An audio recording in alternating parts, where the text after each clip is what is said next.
Hello mga kaulam. Today papakita ko sa inyo yung pangmalupitan healthy food luto ng pakbet na Ilocano style na may halong lechon kawali. Una, paghihiwalayin ang isang buong bawang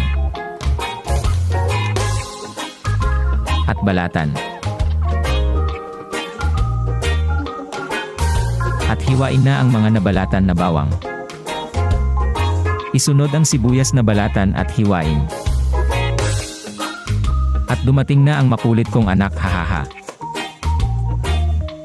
At hiwain ang luya, pwede naman balatan yung luya, depende na sa inyo. Isunod, hiwain ang 6 na piraso ng kamatis.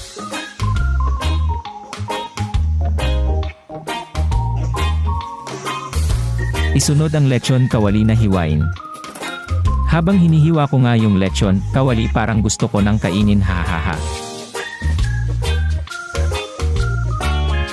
Umpisahan na natin lagyan ng mantika.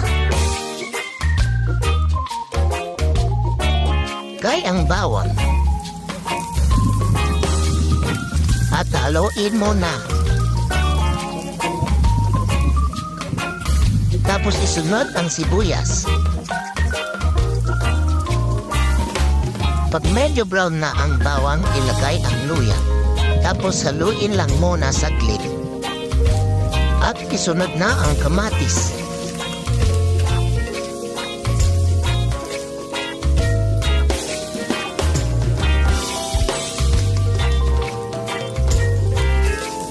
Maglagay ng kaunting patis.